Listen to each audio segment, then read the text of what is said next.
거친 숨소리가 턱 밑까지 차올랐고 땀방울은 눈을 찔러 시야를 흐리게 만들었으나 칠성은 멈출 수가 없었으니 이는 머리 위에서 들려오는 끔찍한 파열음 때문이었다. 찢어질 듯한 비명소리와 함께 거대한 그림자가 칠성의 등 뒤를 덮친 것은 찰나의 순간이었다. 그가 본능적으로 몸을 숙이며 지게를 벗어 던지자 육중한 소금 가마니가 바닥에 나뒹굴며 하얀 소금 알갱이들이 벼랑 끝으로 흩날려 마치 눈보라처럼 허공을 갈랐다. 칠성이 황급히 고개를 들어 하늘을 올려다보니 날개를 펼치면 장정의 키를 훌쩍 넘을 법한 거대한 수리 한 마리가 날카로운 발톱을 세운 채 바위 틈새를 향해 맹렬히 돌진하고 있었다. 그곳에는 하얀 비늘이 햇빛을 받아 서슬퍼런 광채를 뿜어내는 백사 한 마리가 금리를 튼 채 죽음의 공포에 질려 혀를 날름거리고 있었는데 그 모습이 너무나도 기이하고 처연하여 칠성은 저도 모르게 숨을 멈추고 말았다. 수리의 부리가 백사의 머리를 쪼으려는 절체절명의 순간 백사는 필사적으로 몸을 비틀어 바위 틈으로 파고들려 했으나 이미 수리의 날카로운 발톱이 뱀의 꼬리를 낚아채고야 말았으니 그 광경은 마치 하늘의 사자가 땅에 미물을 벌하려는 형국과도 같았다. 칠성은 본래 겁이 많고 심약한 소금 장수에 불과하였으나 그 순간 가슴 깊은 곳에서 알 수 없는 뜨거운 기운이 솟구쳐 오름을 느꼈다. 뱀은 예로부터 영물이라 하여 함부로 대하면 화를 입는다는 노인들의 이야기가 뇌리를 스쳤으나 눈앞에서 생명이 꺼져가는 것을 지켜볼 수만은 없다는 측은지심이 공포를 집어삼켰다.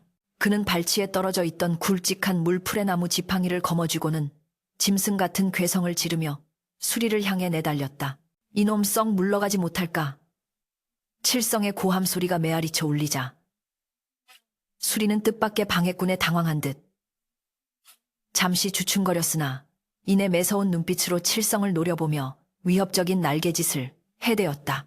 그 바람에 일어난 돌풍으로 칠성은 몸이 휘청거려 하마터면 천길 낭떠러지로 떨어질 뻔하였으나 이를 악물고 지팡이를 풍차처럼 휘두르며 수리의 접근을 막아섰다. 수리의 날카로운 부리가 지팡이를 쪼아대어 나무 조각이 사방으로 튀었으나 칠성은 물러서지 않았고 결국 먹잇감을 포기한 수리는 분한 듯 날카로운 비명을 내지르며 창공으로 솟구쳐 올라 멀리 사라져버렸다.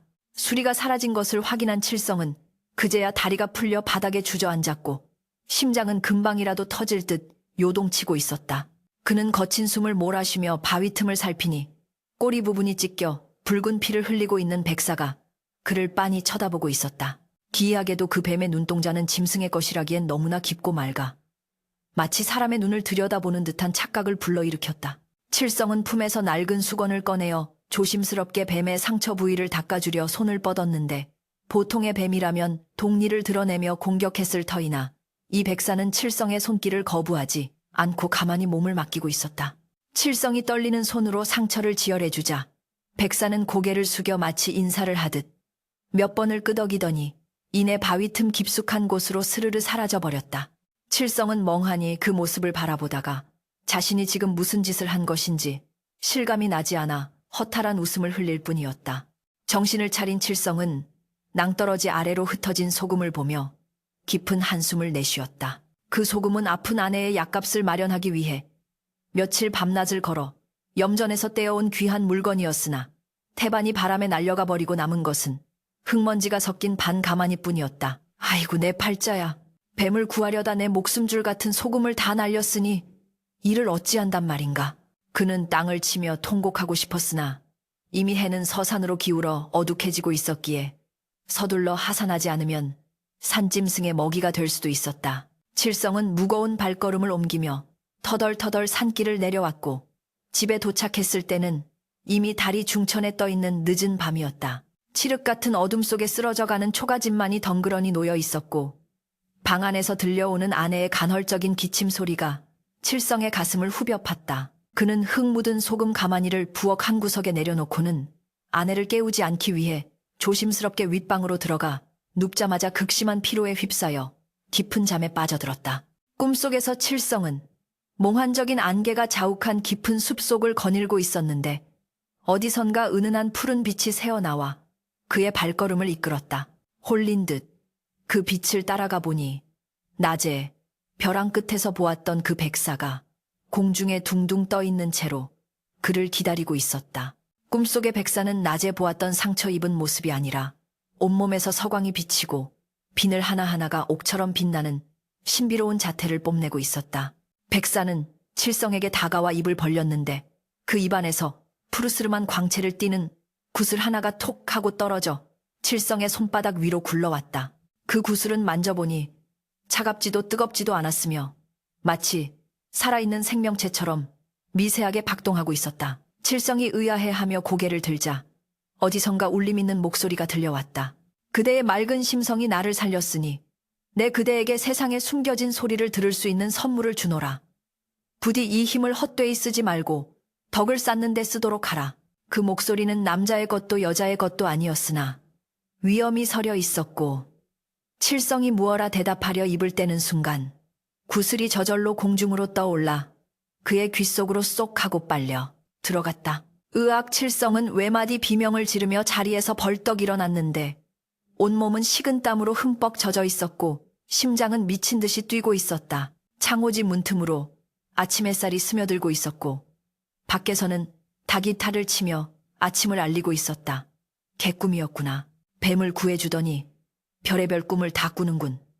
칠성은 뻐근한 목을 주무르며 갯마루로 나가려 문을 열었는데 그 순간 귀청을 찢는 듯한 시끄러운 소음이 귓가에 와닿아 인상을 찌푸릴 수밖에 없었다. 그것은 마치 장터의 왁자지껄한 소리 같기도 했고 수십 명의 아낙네들이 모여 수다를 떠는 소리 같기도 했는데 주위를 아무리 둘러보아도 집 마당에는 아무도 없었다.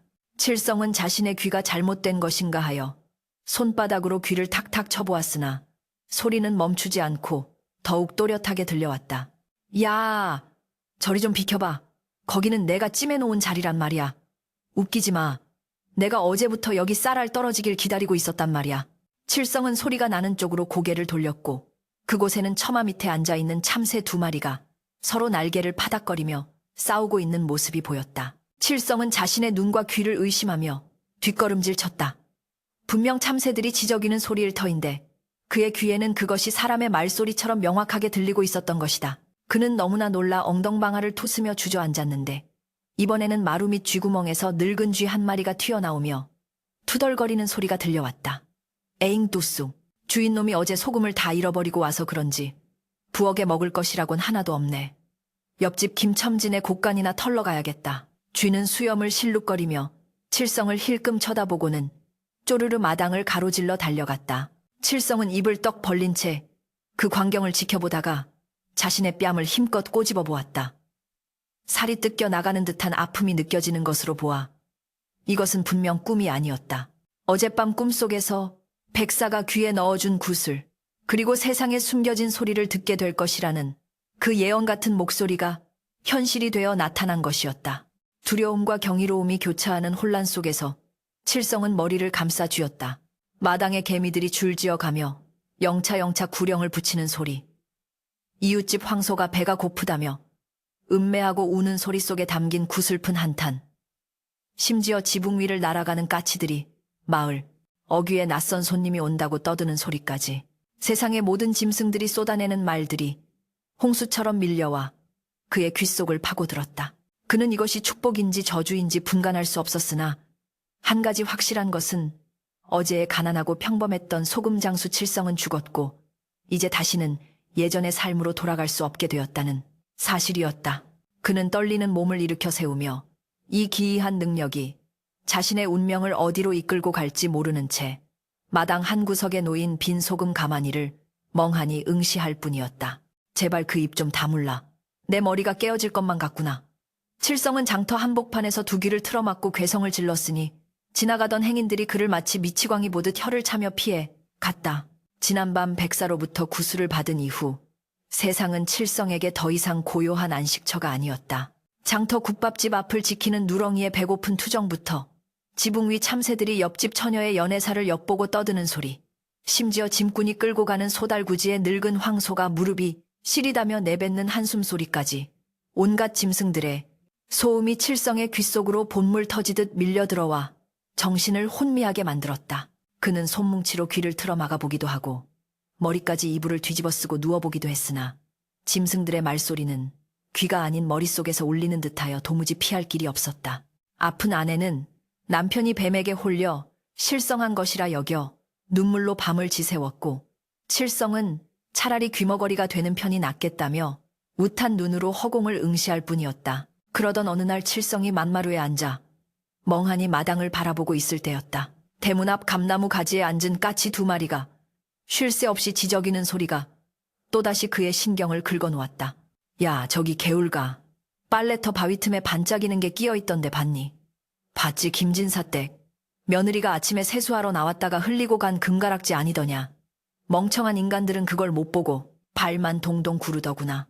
칠성은 순간 귀가 번쩍 뜨이는 것을 느꼈다. 김진사댁이라면 마을에서 제일 가는 부자였고, 그 집 며느리가 폐물을 잃어버려 온 집안이 발칵 뒤집혔다는 소문을 얼핏 들은 기억이 났기 때문이다. 그는 반신반의하며 자리에서 일어나 집신을 꿰어 신고는 헐레벌떡 개울가로 달려갔다. 까치들이 말한 빨래터 넓은 바위 틈새를 손으로 더듬거리자 차가운 물속에서 묵직하고 매끄러운 금속의 감촉이 손끝에 닿았다. 그것은 햇빛을 받아 영롱하게 빛나는 순금 쌍가락지였으니 칠성의 심장은 쿵쾅거리며 요동치기 시작했다.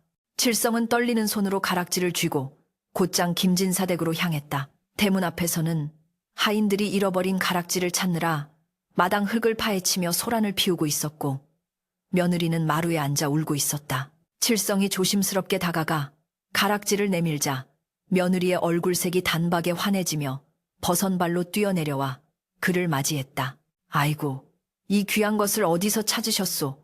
내 이것 때문에 시아버님께 혼날까봐 죽고 싶은 심정이었는데 당신이 내 생명의 은인이요. 김진사 또한 크게 기뻐하며 칠성에게 쌀 한 가마니와 비단 한 필을 사례로 내주었다. 칠성은 쌀 가마니를 지게에 지고 집으로 돌아오는 길에 생각했다. 이 능력이 마냥 저주는 아니로구나. 짐승들의 말만 잘 귀담아 들으면 이 지긋지긋한 가난에서 벗어날 수도 있겠어. 그날 저녁 칠성의 집 굴뚝에서는 오랜만에 구수한 밥 짓는 연기가 피어올랐고 아내의 얼굴에도 모처럼 화색이 돌았다. 그날 이후로 칠성은 귀를 막는 대신 오히려 짐승들의 소리에 귀를 기울이기 시작했다. 동네 개들이 짖는 소리를 듣고 밤 손님이 든 집을 알려주어 도둑을 잡게 해주기도 했고, 산비둘기들이 나누는 대화를 엿듣고는 산삼이 묻혀있는 깊은 골짜기를 찾아내어 신만이들에게 알려주기도 했다. 특히 어느 날은 마당을 기어가는 개미들의 부산한 움직임과 대화를 듣고는 마을 사람들에게 경고를 날렸다. 개미들이 말하기를 사흘 뒤에 큰 비가 내려 둑이 터질 것이라 하니 서둘러 나락을 거두어 들이시오. 처음에는 미치광이 소리라며 무시하던 사람들도 칠성의 눈빛이 예사롭지 않음을 느끼고는 서둘러 추수를 마쳤다. 그리고 과연 사흘 뒤 하늘에 구멍이라도 뚫린 듯 폭우가 쏟아져 강물이 범람했으나 미리 대비한 덕분에 마을은 큰 피해를 면할 수 있었다. 사람들은 이제 칠성을 신통력을 지닌 도사라 부르며 우러러보기 시작했고, 그의 집 문턱은 점을 보러 온 사람들로 닳아 없어질 지경이 되었다. 그러나 칠성의 명성이 높아질수록 이를 고깝게 여기는 자가 있었으니 바로 마을의 토호인 최부자였다. 최부자는 본래 욕심이 많고 심술내기로 소문난 자로 마을 사람들의 존경과 재물이 자신에게 집중되지 않고 천한 소금 장수 따위에게 쏠리는 꼴을 도저히 두고 볼 수가 없었다. 그는 곰방대를 입에 물고 뻐끔뻐끔 연기를 내뿜으며 뱀눈처럼 가늘게 뜬 눈으로 칠성을 감시했다. 저놈이 필시 무슨 요술을 부리는 게야. 아니면 사기 도박판에서 쓰는 속임수 같은 것을 배웠거나 내 저놈의 미천을 낱낱이 파헤쳐서 망신을 주고 마을에서 쫓아내리라. 최 부자는 칠성을 자신의 기와집으로 호출했다. 표면적으로는 칠성의 신통한 능력을 칭송하며 술이나 한 잔 대접하겠다는 구실이었으나 그 속내는 시커먼 먹물과도 같았다. 칠성이 최 부자의 의리의리한 사랑채에 들어서자 비단 방석 위에 앉아있던 최 부자는 거만한 태도로 그를 맞이했다. 상 위에는 산해진미가 차려져 있었으나 방 안의 공기는 살얼음판처럼 차가웠다. 최 부자는 술을 한 잔 따르며 은근한 목소리로 물었다. 자네가 짐승의 소리를 듣는다는 소문이 파다하더군. 그래, 지금 이 방 안에도 자네에게 말을 거는 짐승이 있는가? 칠성은 긴장한 채 주위를 둘러보았으나 방 안은 조용했다. 그때였다. 천장 대들보 위에서 작은 생쥐 한 마리가 고개를 내밀며 찍찍거리는 소리가 들려왔다. 저 돼지 같은 영감탱이가 또 무슨 꿍꿍이를 꾸미는군. 어제 곳간에서 몰래 빼돌린 엽전을 괴짝 깊숙이 숨겨놓고는 마름이 훔쳐갔다고 덮어씌울 작정이라지. 칠성은 쥐의 말을 듣고 흠칫 놀랐으나 애써 태연한 척하며 입을 다물었다. 최 부자는 칠성의 표정 변화를 놓치지 않고 비릿한 웃음을 흘렸다. 내 자네의 능력을 시험해보고 싶네. 만약 맞춘다면 내 재산의 일부를 줄 것이요. 틀린다면 요원으로 혹세무민한 죄를 물어 관아에 넘길 것이야. 최 부자는 하인을 시켜 나무 상자 하나를 가져오게 했다. 상자는 뚜껑이 굳게 닫혀 있었고 그 안이 무엇인지는 아무도 알 수 없었다. 이 안에 무엇이 들어있는지 알아맞혀 보게. 최 부자의 눈빛은 마치 먹잇감을 노리는 독사처럼 번들거렸다. 칠성은 식은땀을 흘리며 상자를 응시했다. 투시력이 있는 것은 아니었기에 난감해하던 찰나 마루 밑에서 쪼르르 달려나온 족제비 한 마리가 상자 냄새를 킁킁 맡더니 혼잣말을 중얼거렸다. 킁킁, 이건 암탉이 갓 낳은 알 냄새가 아니더냐. 그것도 아직 온기가 남아있는 알이 5개나 들어있군. 칠성은 족제비의 말에 귀를 기울이며 회심의 미소를 지었다. 그는 짐짓 점잖은 목소리로 말했다. 상자 안에는 생명품은 둥근 것이 5개 들어있습니다. 바로 달걀이옵니다. 최 부자의 얼굴이 일그러지며 당황한 기색이 역력했다. 그가 뚜껑을 열자 과연 싱싱한 달걀 5개가 들어있었다. 그러나 최 부자는 쉽사리 물러설 위인이 아니었다. 그는 칠성의 능력이 진짜임을 확인하자 질투심을 넘어선 공포심을 느꼈다. 저놈이 정말로 귀신 같은 재주가 있구나. 내 은밀한 비리나 치부까지 꿰뚫어 본다면 큰일이다. 저런 놈은 살려두면 화근이 된다. 최 부자는 겉으로는 껄껄 웃으며 칠성을 칭찬하고 돌려보냈으나 그가 대문을 나서자마자 신복인 마름을 은밀히 불렀다. 오늘 밤 관아에 바칠 진상품인 은병 은으로 만든 병을 내 방에서 훔쳐내거라. 그리고 그것을 저 소금 장수놈의 지게 짐 속에 몰래 찔러 넣어두어라. 최 부자의 목소리는 지옥에서 들려오는 악마의 속삭임처럼 음산했다. 마름이 놀라 되묻자 최 부자는 눈을 부라리며 으름장을 놓았다. 관아의 물건을 손댔으니 놈은 죽음을 면치 못할 것이다. 내일 날이 밝는 대로 포졸들을 대동하고 놈의 집을 덮칠 테니 그리 알아라. 그 시각 칠성은 아무것도 모른 채 아내에게 줄 고깃덩어리를 사들고 집으로 돌아가고 있었다. 달빛은 유난히 밝았고 밤바람은 시원했으나 길가의 풀벌레들이 울어대는 소리가 어쩐지 구슬프게 들려왔다. 불쌍한 인간, 불쌍한 인간. 덫에 걸린 줄도 모르고 웃고 있네. 풀벌레들의 합창이 무엇을 의미하는지 그때의 칠성은 알지 못했다. 집에 도착한 칠성은 아내와 함께 모처럼 배불리 저녁을 먹고 단잠에 들었다. 새벽녘 마당을 가로지르는 검은 그림자가 소금지게 안으로 은밀하게 무언가를 밀어넣는 소리가 들렸지만 깊은 잠에 빠진 칠성의 귀에는 닿지 않았다. 그것은 다가올 파멸의 서곡이었으며 칠성의 운명을 송두리째 뒤흔들 거대한 폭풍의 시작이었다. 먼동이 트기 전 마을 어귀에 늙은 똥개만이 다가오는 포졸들의 발자국 소리를 듣고 불안하게 지저대고 있었다. 네, 이놈 썩 나오지 못할까. 새벽의 정적을 깨고 대문을 박살낼 듯 두드리는 굉음과 함께 포졸들의 고함 소리가 칠성의 귓전을 때렸다. 고난잠에 취해 있던 칠성이 미처 상황을 파악하기도 전에 방문이 거칠게 열리며 흑투성이 신발을 신은 포졸들이 들이닥쳤다. 무슨 일이십니까? 칠성이 당황하여 물을 새도 없이 포졸들은 다짜고짜 그의 오랏줄로 꽁꽁 묶어 무릎을 꿇렸다. 방 한구석에서 떨고 있던 아내는 비명을 지르며 남편의 바지가랑이를 잡고 늘어졌으나 매정한 발길질에 나뒹굴고 말았다. 관아의 귀한 물건을 훔친 대역죄인을 체포하러 왔다. 샅샅이 뒤져라. 대장의 호령이 떨어지자 포졸들은 세간사리를 뒤집어 엎고 천장을 쑤셔대기 시작했다. 칠성은 억울함에 목이 메어 소리쳤다. 저는 아무것도 훔치지 않았습니다. 하늘이 알고 땅이 아는데 어찌 생사람을 잡으십니까? 그러나 그의 절규는 공허한 메아리가 되어 흩어질 뿐이었다. 그때였다. 부엌 쪽을 뒤지던 포졸 하나가 칠성의 소금지게를 엎자 그 안쪽 깊숙한 곳에서 무언가 묵직한 물건이 툭 하고 떨어졌다. 낡은 헝겊에 쌓여 있었으나 불러보니 은은한 광채를 내뿜는 은병이었다. 그것은 민가에서는 구경조차 할 수 없는 관아의 문양이 선명하게 새겨진 진상품이었다. 이래도 오리발을 내밀 테냐. 포졸 대장이 은병을 칠성의 얼굴 앞에 들이밀며 호통을 쳤다. 칠성은 눈앞이 캄캄해지고 숨이 턱 막혔다. 분명 어제 저녁까지만 해도 없던 물건이었다. 누군가 작정하고 자신을 함정에 빠뜨린 것이 분명했다.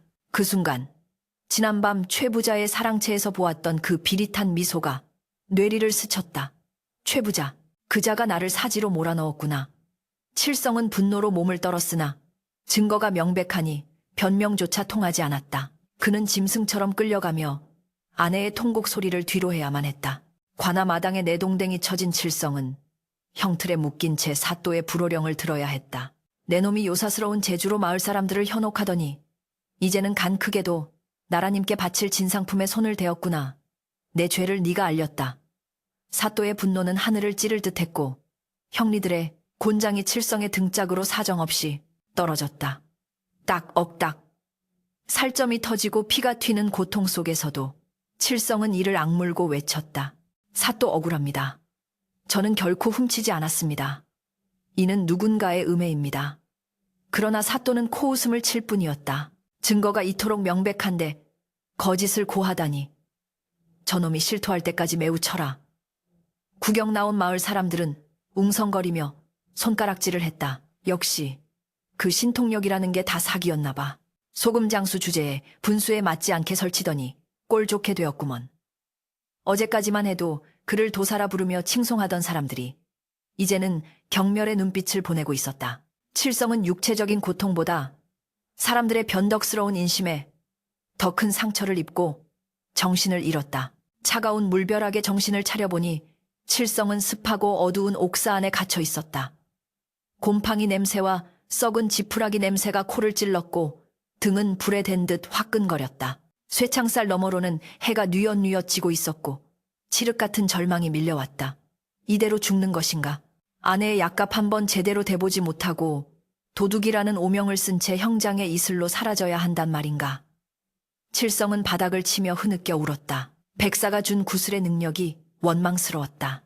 차라리 아무것도 듣지 못하고 보지 못했다면 가난할지언정 이런 끔찍한 누명은 쓰지 않았을 터였다. 옥사 구석에서는 쥐들이 찍찍거리며 칠성의 피 묻은 옷자락을 갉아먹으려 했고 천장에서는 거미가 줄을 타고 내려와 그의 참담한 꼴을 구경하고 있었다. 세상 모든 미물조차 자신을 비웃는 것만 같았다. 그렇게 며칠이 지났을까? 칠성은 식음도 전폐하고 멍하니 벽만 바라보고 있었다. 그때 옥사 쇠창살 밖 작은 감나무 가지에 까마귀 2마리가 날아와 앉았다. 까악까악. 칠성의 귀에는 여느 때와 다름없는 새소리였지만 곧이어 그 소리는 또렷한 사람의 말소리로 변환되어 들려오기 시작했다. 여보게, 저기 갇혀있는 인간이 그 소금 장수라진 일순이 불쌍하기도 하지. 곧 목이 달아날 판이라더군. 머리가 큰 쑥까마귀가 혀를 차며 말했다. 그러자 옆에 있던 암까마귀가 깃털을 고르며 대꾸했다. 그러게 말이야. 인간들의 탐욕이란 참으로 무섭지. 최 부자, 그 늙은 구렁이 같은 놈이 진짜 도둑인 것을 아무도 모르니 말이야. 칠성은 번개에 맞은 듯 고개를 번쩍 들었다. 온몸의 신경이 곤두서며 까마귀들의 대화에 집중했다. 암까마귀는 계속해서 말을 이었다. 최 부자가 관아에 바칠 진상품 목록 중에서 가장 값비싼 황금 불상을 빼돌리려고 그 은병을 미끼로 쓴 게 아니오. 은병은 그저 포졸들의 눈을 속이기 위한 가짜 미끼였을 뿐 진짜 귀한 황금 불상은 지금 최 부자네 뒷마당 늙은 감나무 뿌리 밑에 깊숙이 묻혀 있는데 말이야. 쑥까마귀가 맞장구를 쳤다. 그렇지, 그렇지. 내가 어제 그 나무 위에서 지렁이를 잡다가 최 부자가 땅을 파고 묻는 꼴을 똑똑히 보았지.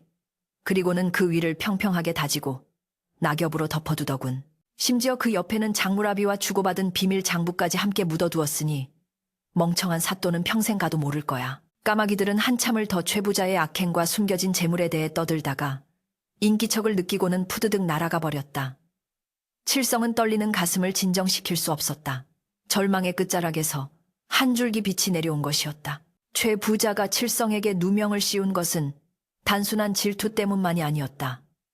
자신의 거대한 도둑질을 감추기 위해 칠성을 희생양으로 삼아 시선을 돌리려 했던 것이다. 은병은 좀도둑으로 몰기 위한 소품이었고 진짜 사라진 보물은 따로 있었다. 칠성은 주먹을 불끈 쥐었다.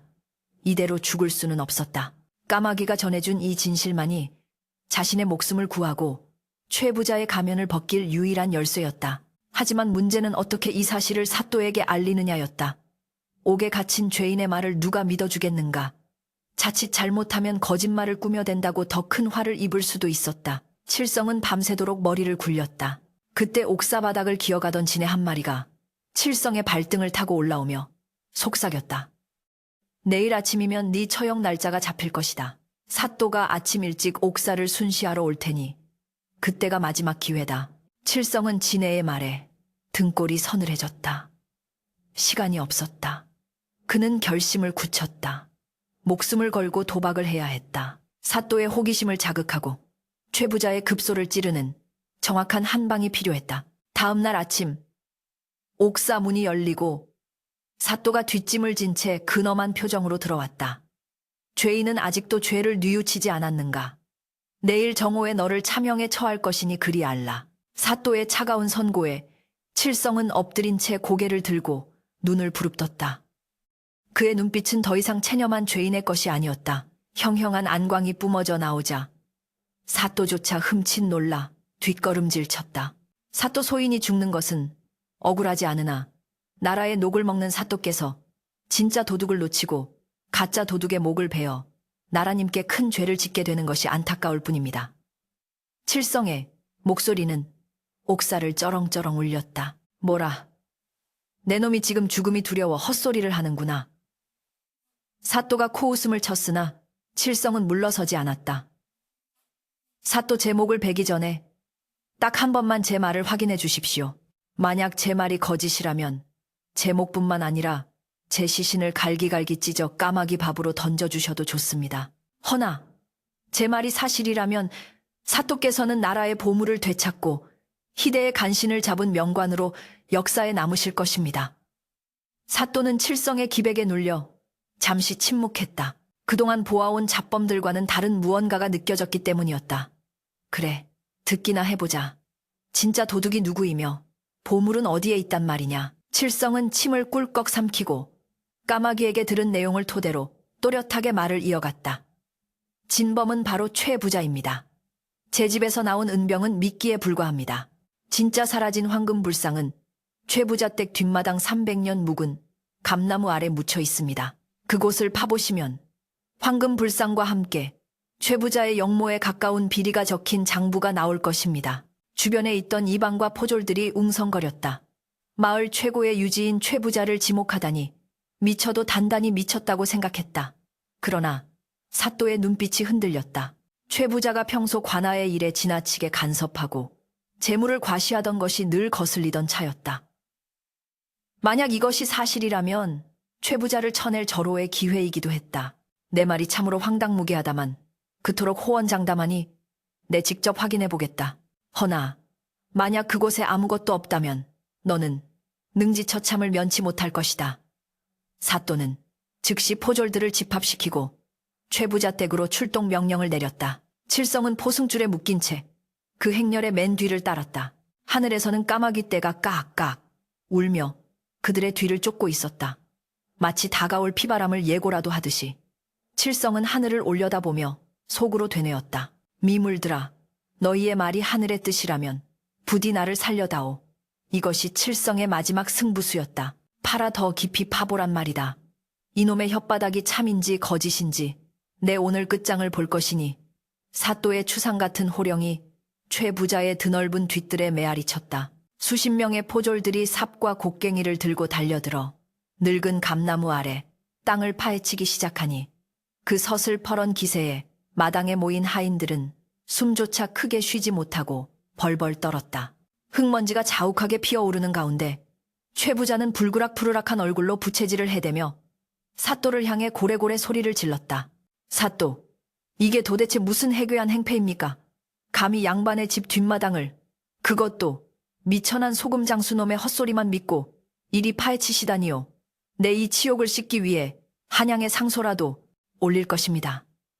최 부자의 이마에는 식은땀이 비오듯 흘러내렸으나 그 목소리에는 여전히 오만함이 가득 차 있었다. 그는 자신의 완벽한 은폐를 믿고 있었다. 300년 묵은 감나무 뿌리가 얼마나 단단하고 깊은지 그리고 그 위에 덮은 낙엽과 흙이 얼마나 감쪽 같은지 확신하고 있었기에 허세를 부릴 수 있었던 것이다. 그러나 형틀에 묶인 채 마당 한 구석에 무릎 꿇려 있던 칠성의 눈빛은 흔들림이 없었다. 그는 땅을 파헤치는 삼날의 소리, 석석항하고 돌부리에 부딪히는 소리 하나하나에 온 신경을 집중하고 있었다. 주변의 나무 위에서는 까마귀 떼가 선회하며 거기야 조금만 더 왼쪽이야 라고 깍깍거리고 있었고 땅속의 두더지들이 아이쿠 시끄러워라 인간들이 내 지붕을 다 부수는구나. 저기 딱딱한 나무 상자 때문에 잠을 잘 수가 없었는데 차라리 잘 됐다며 투덜거리는 소리가 칠성의 귓가에 생생하게 전해져 왔다. 칠성은 두더지의 불평 소리를 듣고 확신에 찬 목소리로 외쳤다. 사또 감나무 뿌리 사이 북쪽으로 2통 정도 더 파야 합니다. 그곳에 두더지 굴 옆에 상자가 닿아 있다 하옵니다. 사또는 칠성의 구체적인 지적에 잠시 멈칫하더니 이내 포졸들에게 손짓했다. 들었느냐 북쪽으로 방향을 틀어라. 최 부자는 기가 막히다는 듯 코웃음을 쳤다. 이제는 두더지 핑계까지 되는구나. 내 놈이 정령실성을. 그러나 최 부자의 비웃음이 채 끝나기도 전이었다. 한 포졸의 곡괭이 끝에서 탁 하는 둔탁한 파열음이 들려왔다. 단순한 돌이 아닌 나무 판자가 깨지는 소리였다. 정적이 감돌았다. 포졸들이 황급히 손으로 흙을 걷어내자 썩지 않도록 堆치를 한 거대한 괴짝 하나가 모습을 드러냈다. 사또의 눈이 휘둥그레졌고 최 부자의 얼굴은 순식간에 사색이 되어 핏기가 싹 가셨다. 꺼내라 어서 꺼내어 열어보라. 포졸들이 끙끙거리며 괴짝을 들어 올리고 뚜껑을 젖히자 그 안에서 눈부신 황금빛이 쏟아져 나와 사람들의 눈을 멀게 할 지경이었다. 그것은 관아에서 도난당했다던 나라님께 진상될 예정이었던 바로 그 황금 불상이었다. 뿐만 아니라 그 옆에는 붉은 보자기에 쌓인 장부 뭉치가 함께 들어있었다. 마당에 모인 구경꾼들과 하인들 사이에서 경악의 탄성이 터져나왔다. 세상에 최 부자가 진짜 도둑이었어. 어머나, 저게 다 얼마짜리야. 수군거림이 파도처럼 번져나갔다. 사또는 떨리는 손으로 황금불상을 어루만지며 분노에 찬 눈으로 최 부자를 노려보았다. 최대감이라도 오리발을 내밀 텐가. 자네 집 뒷마당에서 나온 이 물건들은 도대체 무엇이란 말인가. 궁지에 몰린 최 부자는 다리가 풀려 주저앉으면서도 최후의 발악을 시작했다. 그는 억울하다는 듯 가슴을 치며 통곡을 했다. 아이고, 사또, 이것은 모함입니다. 누군가 저를 음해하려고 밤사이에 몰래 파묻어 놓은 것이 분명합니다. 저 소금 장수놈이 도둑질을 하다 들키니 제 집에 물건을 숨겨두고 저에게 뒤집어 씌우려는 수작이 아니고 무엇이겠습니까? 저는 결백합니다. 저 장부 또한 조작된 것이 분명하옵니다. 최 부자는 뻔뻔하게도 모든 죄를 칠성에게 전가하려 했다. 논리적으로는 옥에 갇혀있던 칠성이 할 수 없는 일이었으나 최 부자는 칠성에게 공범이 있을 것이라며 길길이 날뛰었다. 사또 역시 최 부자의 위세와 그가 가진 막대한 재력을 무시할 수 없어 결정적인 증거 앞에서 잠시 주춤하는 기색을 보였다. 밤사이에 누군가 묻었다라. 그때였다. 칠성의 귓가에 마당을 가로질러 창고 쪽으로 달려가는 생쥐들의 다급한 외침이 들려왔다. 큰일 났다. 큰일 났어. 영감이 잡혀가게 생겼으니 이제 우리 밥줄은 끊기겠구나. 어서 쌀 창고로 도망가자야 멍청아. 쌀 창고는 위험해. 영감이 어제 저녁에 관아에서 훔친 진짜 장부랑 옥새를 쌀동 밑바닥에 숨기는 걸 내가 봤단 말이야. 거기를 뒤지면 우리까지 다 죽어. 뭐라고? 그 중요한 걸 왜 쌀독에 숨겨 뒷마당에 묻은 건 가짜 장부였어. 그래, 뒷마당 장부는 거래 내역만 적힌 껍데기고 진짜 관아에 도장이 찍힌 횡령 문서는 쌀 창고. 세 번째, 쌀독 깊숙이 박혀 있다고. 칠성은 쥐들의 대화를 듣고 회심의 미소를 지었다. 최 부자는 교활하기 짝이 없어 만약의 사태를 대비해 이중 장치를 해두었던 것이다. 뒷마당의 장부는 발각되더라도 조작되었다고 우길 수 있는 사본이었고 자신의 필체와 관인이 찍힌 진보는 따로 숨겨두었던 것이다. 칠성은 사또를 향해 고개를 조아리며 외쳤다. 사또 저자의 말이 거짓임을 증명할 결정적인 증거가 또 하나 있습니다. 사또와 최 부자의 시선이 동시에 칠성에게 쏠렸다. 최 부자는 또 무슨 헛소리를 하려고 하는 불안한 눈빛으로 입술을 깨물었다. 저 뒷마당에 나온 장부는 최 부자가 빠져나갈 구멍을 만들어둔 가짜일 수 있습니다. 하오나 진짜 죄를 입증할 문서와 관아의 옥새가 지금 저기 보이는 곳간 왼쪽에서 세 번째 쌀동 밑바닥에 숨겨져 있다고 합니다. 칠성의 목소리는 확신에 차 있었다. 최 부자는 그 말을 듣자마자 비명을 지르며 칠성에게 달려들려 했다. 입을 찢어라. 감히 어디라고 함부로 주둥이를 놀려 포졸들이 최 부자를 막아섰고 사또는 즉시 이방에게 눈짓을 했다.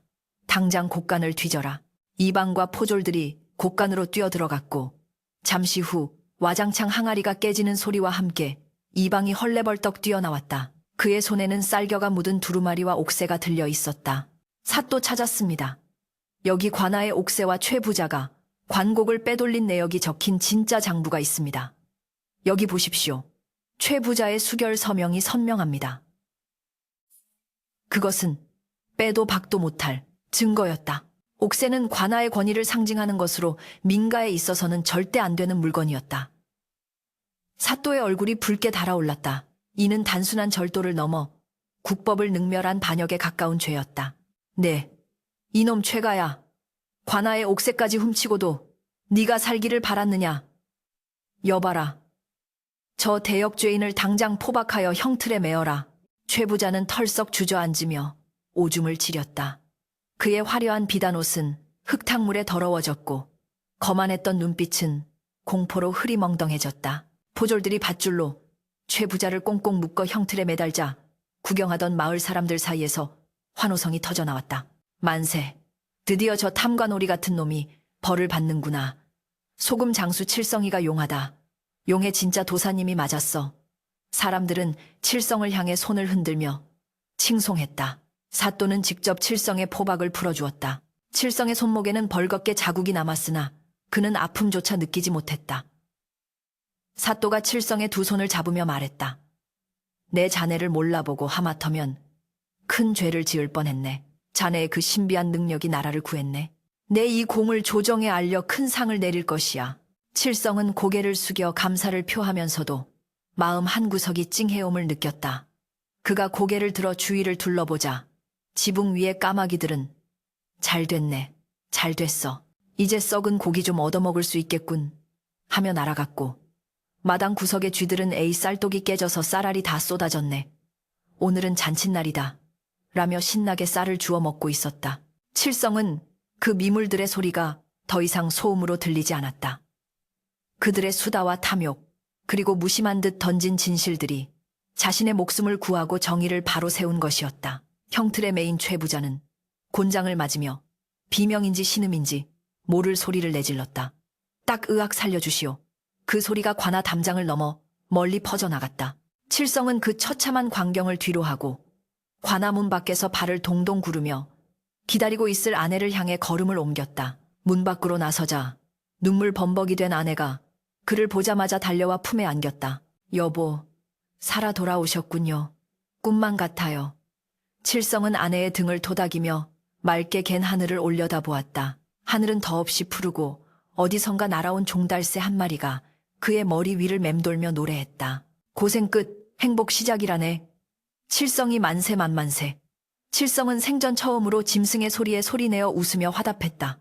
그래 고맙다. 정말 고맙다. 그날 밤 마을은 축제 분위기였다.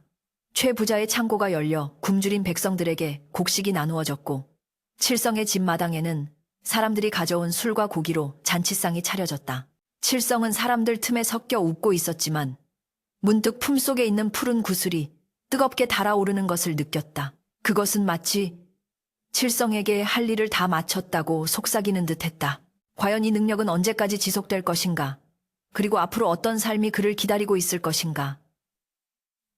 칠성은 밤하늘의 별을 바라보며 깊은 생각에 잠겼다. 따스한 봄바람이 불어와 처마 밑 풍경을 살랑살랑 흔드니 그 맑고 고운 소리가 지난날의 험악했던 고난을 씻어내리는 듯하였다. 관아의 판결이 내려진 후 칠성의 집 앞은 문전성시를 이루었다.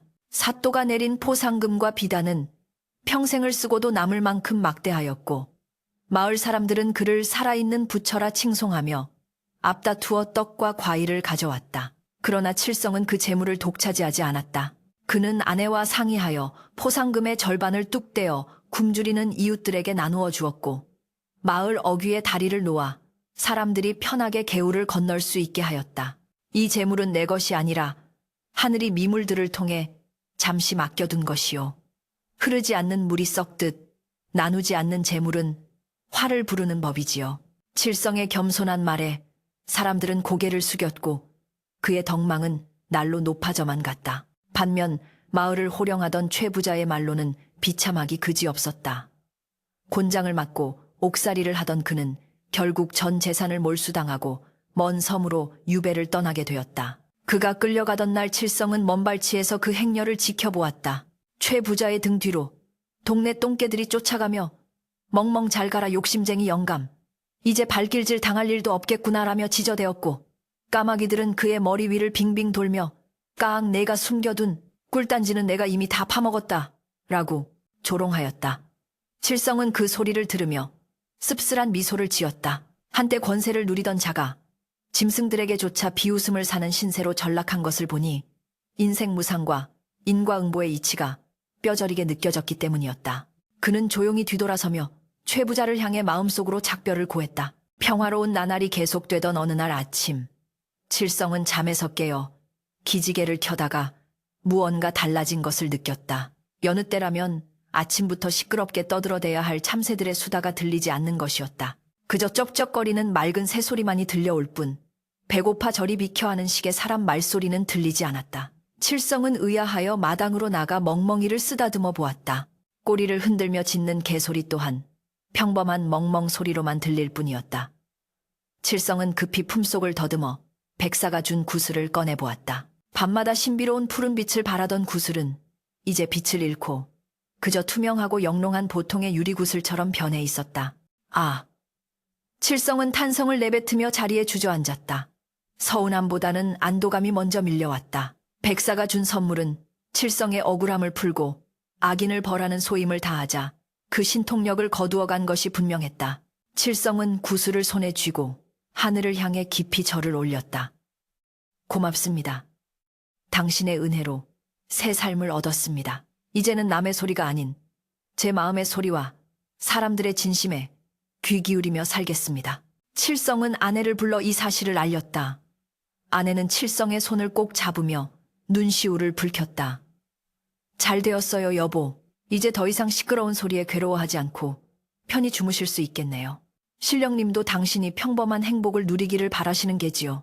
그날 이후 칠성은 다시는 짐승의 말을 알아듣지 못했다. 하지만 그는 여전히 동물들을 사랑하고 아꼈다. 비가 오는 날이면 개미집 입구를 막아주고 겨울이면 산짐승들을 위해 도토리를 뿌려주었다. 사람들은 그가 신통력을 잃었다는 사실을 모른 채 여전히 그를 신비롭게 여겼으나 칠성은 굳이 해명하지 않고 묵묵히 자신의 삶을 살았다. 그는 소금 장수일을 그만두고 조그만 텃밭을 일구며 살았지만 그의 집은 언제나 웃음소리가 끊이지 않았다. 칠성의 아내는 건강을 되찾아 옥동자 같은 아들을 낳았고 아이는 자라나 글 읽기를 좋아하여 훗날 훌륭한 학자가 되었다. 세월이 흘러 칠성의 머리에도 하얀 서리가 내렸다. 어느 화창한 가을날 칠성은 지팡이를 짚고 옛날 그 절벽 위로 올라갔다.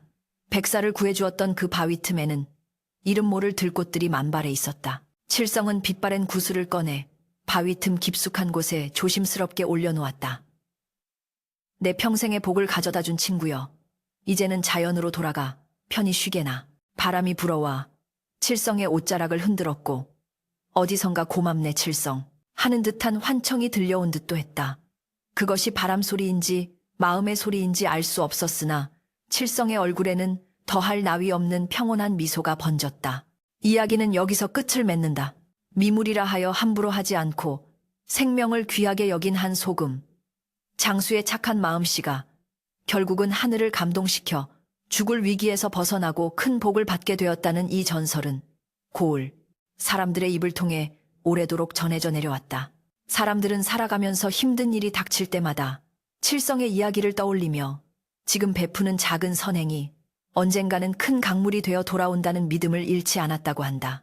칠성이 살았던 그 집터에는 지금도 감나무 한 그루가 서 있어 가을이면 붉은 감들이 주렁주렁 매달려 지나가는 까치들의 배를 채워주고 있다고 한다.